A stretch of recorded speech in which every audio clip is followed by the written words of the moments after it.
लेकिन किसे पता था कि आने वाले दिनों में ये क्राइम की दुनिया का बेताज बादशाह बन जाएगा। हम बात कर रहे हैं लॉरेंस बिश्नोई की, जो कि इंडिया में ही नहीं बल्कि पूरी दुनिया में फेमस है। बहुत नामी ये कह सकते हैं गैंगस्टर है।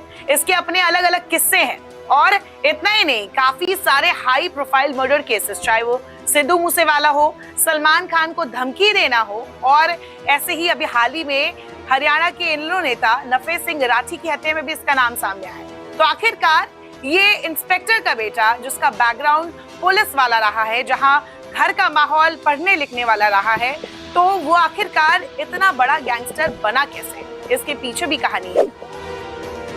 आपने कई फिल्मों और वेब सीरीज में देखा होगा कि कैसे एक गैंगस्टर के गैंगस्टर बनने के पीछे की एक अलग कहानी होती है। वैसे ही लॉरेंस बिश्नोई की भी अपनी कहानी है।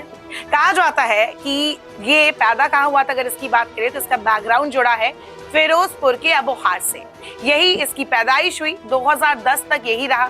इसके बाद ये चंडीगढ़ गया, वहां जाकर इसने डीएवी कॉलेज में पढ़ाई की, बीए पास किया, और उसके बाद पंजाब यूनिवर्सिटी कैंपस में काउंसिल में इसने इलेक्शन भी लड़ा, छात्र संघ का चुनाव।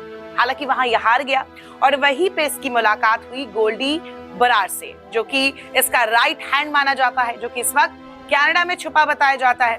सरकार ने इसे आतंकवादी भी घोषित कर रखा है गोल्डी बरार को।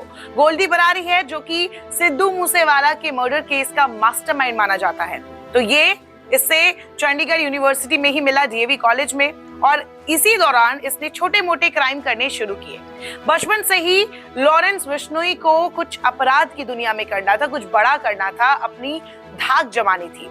कॉलेज के दिनों में जब इलेक्शन हारा तो जो जीत गया था उसके पीछे भी पड़ गया, उससे छोटी मोटी लड़ाई हुई और फिर बाद में उसकी हत्या कर दी गई। इतना ही नहीं, कहा जाता है कि लॉरेंस बिश्नोई की एक गर्लफ्रेंड भी थी जो कि उसके साथ डीएवी कॉलेज तक आई थी, यानी कि स्कूल के दिनों से लेकर कॉलेज तक उसके साथ थी। लेकिन उसको बाद में पता चला कि उसकी मौत हो गई। किसी ने उसको बताया कि उसकी कार में आग लगने से मौत हुई है, तो किसी ने बताया कि उसके दुश्मन गैंग ने उसकी हत्या कर दी है। इसके बाद कहा जाता है कि लॉरेंस बिश्नोई की जो एंट्री है क्राइम की दुनिया में एकदम सही तरीके से शुरू होती है।